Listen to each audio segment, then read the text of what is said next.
बिस्मिल्लाहिर्रहमानिर्रहीम। अस्सलाम वालेकुम। आज जो दुनिया होमोसेक्सुअलिटी को एक नेचुरल ओरिएंटेशन और इंसानी हक कहकर पेश कर रही है, उसकी जड़ तक जाने पर हमें एक हैरान कर देने वाली हकीकत मिलती है। ये बुराई किसी मॉडर्न मूवमेंट या कल्चर का हिस्सा नहीं है, बल्कि हज़ारों साल पुरानी एक कौम का खौफनाक अमल है जो दुनिया की तबाही का सबब बना। आज की इस वीडियो में हम आपको बताएंगे कि इस शर्मनाक और गंदे काम की शुरुआत कहाँ से हुई। आगे बढ़ने से पहले अल्लाह पाक से दुआ है कि जो मोमिन भाई बहन इस वीडियो को पूरा देख रहे हैं और वीडियो को लाइक कर रहे हैं, अल्लाह ताला उनकी रोज़ी में बरकत देना और उनकी हर मुश्किल को आसान कर देना। दोस्तों, ये बात है आज से हज़ारों साल पहले की, जब पैगंबर हज़रत लूत अलैहिस्सलाम को अल्लाह ताला ने नबूवत से नवाजा था और एक सदूम नाम की बस्ती की तरफ लोगों की हिदायत के लिए भेजा था।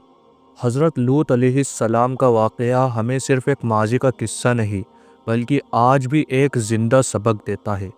हम आपको ये भी बताएंगे कि आखिर हज़रत लूत अलैहिस्सलाम ने अपनी कौम को कैसे नसीहत की और इस शर्मनाक गुनाह की वजह से उनकी कौम पर अज़ाब किस सूरत में आया।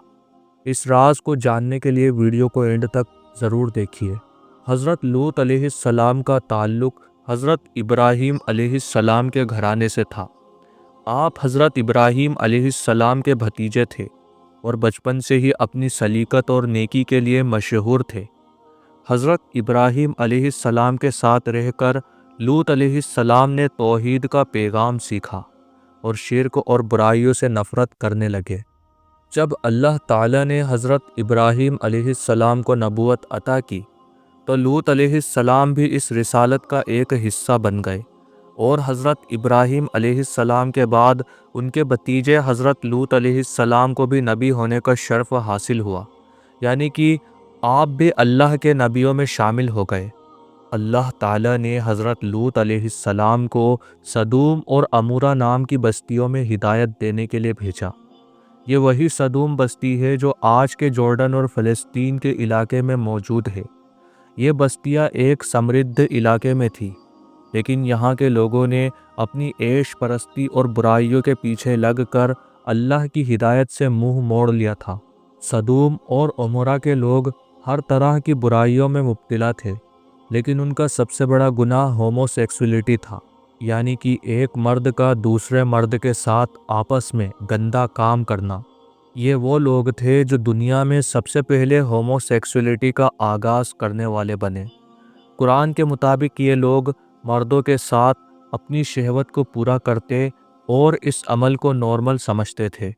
सूरह अल-अनकबूत में फरमाया गया, और लूत अलैहिस्सलाम ने उनसे कहा, यानी कि उनकी कौम से कहा, तुम इस शर्मनाक अमल में मुब्तला हो जो तुमसे पहले किसी ने नहीं किया।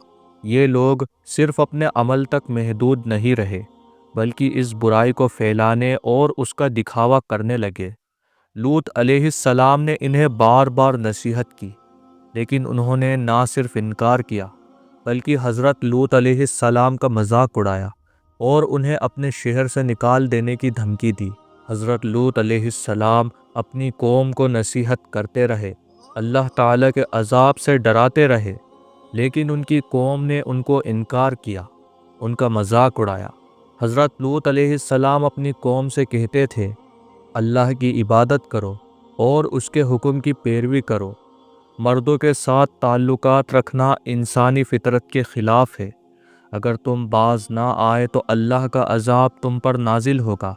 लेकिन लूत अलैहिस्सलाम की कौम ने कहा, लूत, अगर तू अपनी बातें बंद नहीं करेगा तो हम तुझे शहर से निकाल देंगे। जब हज़रत लूत अलैहिस्सलाम की कौम हद से गुज़र गई, यानी उन्होंने सारी हदें पार कर दी और अपनी बुराइयों से बाज नहीं आई, तो अल्लाह ताला ने उन पर अपना अज़ाब नाजिल करने का फ़ैसला किया। अज़ाब से पहले अल्लाह ताला के दो फरिश्ते हज़रत लूत अलैहिस्सलाम के पास इंसानी शक्ल में आए। ये लोग खूबसूरत नौजवान की शक्ल में हज़रत लूत अलैहिस्सलाम के मेहमान बनकर आए। हज़रत लूत अलैहिस्सलाम ने इन्हें मेहमान बनाकर अपने घर में रखा, लेकिन कौम के बदकार लोगों ने इन फरिश्तों को देखकर انہیں بھی اپنے ناجائز عمل کا نشانہ بنانے کی کوشش کی۔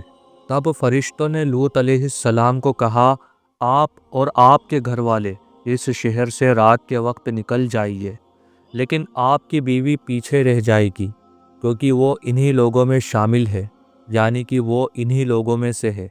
حضرت لوط علیہ السلام کے شہر سے نکل جانے کے بعد رات کے وقت اللہ کا عذاب نازل ہوا، زمین کو الٹا کر دیا گیا، یعنی شہر الٹ کر پھینک دیا گیا، آسمان سے پتھر برسائے گئے جو ان کے سروں پر گرتے رہے۔ یہ شہر ایک تباہ جگہ بن گیا جو آج بھی ڈیڈ سی کے پاس ایک سبق کے طور پر موجود ہے۔ آج ہومو سیکسولیٹی کو ایک ماڈرن لائف اسٹائل کے طور پر پروموٹ کیا جا رہا ہے۔ ویسٹرن سوسائٹیز نے اسے لیگلائز کر دیا ہے اور سوشل میڈیا اور موویز کے ذریعے اس کو نارملائز کیا جا رہا ہے۔ یہ چیز صرف انسانی اخلاقیات اور موریلٹی کو نہیں، بلکہ فیملی اسٹرکچر اور نسل کو بھی تباہ کر رہی ہے۔ آج کے لوگ وہی برائیاں اپنا رہے ہیں جو لوط علیہ السلام کی قوم نے شروع کی تھی۔ اسلام کے نظر میں یہ صرف ایک گناہ نہیں ہے، بلکہ انسانی فطرت اور روحانیت کے خلاف ایک جنگ ہے۔ مذہب اسلام ہومو سیکسولیٹی کو ہر صورت میں منع کرتا ہے۔ ہومو سیکسولیٹی کو انسانی فطرت کے خلاف اور اللہ کی ہدایت کے خلاف قرار دیا گیا ہے۔ حضرت محمد صلی اللہ علیہ وسلم نے اس عمل پر سخت سزا سنائی ہے اور اس عمل کو کرنے سے سخت منع کیا ہے۔ شریعت میں اس عمل کو گناہ کبیرہ میں شامل کیا گیا ہے، جو دنیا اور آخرت دونوں میں عذاب کا سبب بنتا ہے۔ سدوم اور عمورہ کا واقعہ صرف ایک تاریخی قصہ نہیں ہے، بلکہ ایک زندہ سبق ہے جو ہمیں سمجھاتا ہے کہ جو لوگ فطرت کے خلاف چلیں گے ان کا انجام تباہی ہے۔ ہومو سیکسولیٹی ایک بہت بڑا گناہ ہے جو انسانی نسل اور روحانیت کے لیے خطرہ ہے۔ اللہ تعالیٰ کی ہدایت کو اپنانا اور اس کے حکم پر چلنا ہر انسان کے لیے ضروری ہے۔ دوستو، حضرت لوط علیہ السلام کا واقعہ ہمیں یہ سبق دیتا ہے کہ اللہ تعالیٰ کے حکم سے منہ موڑنا صرف دنیا کی تباہی کا سبب بنتا ہے، بلکہ آخرت میں بھی عذاب لاتا ہے۔ آج کے زمانے میں جب دنیا ہومو سیکسولیٹی کو پروموٹ کر رہی ہے، ہمیں اپنے مذہب اور اصولوں پر مضبوط رہنا ہے۔ اللہ تعالیٰ ہمیں ہدایت دے اور برائیوں سے بچائے، آمین۔ دوستو، اگر یہ ویڈیو آپ کو پسند آئی ہو تو اسے شیئر کریں اور کمنٹ سیکشن میں اپنے خیالات ضرور لکھیں۔ اللہ تبارک و تعالیٰ آپ کا اور ہمارا حامی اور مددگار ہو، آمین۔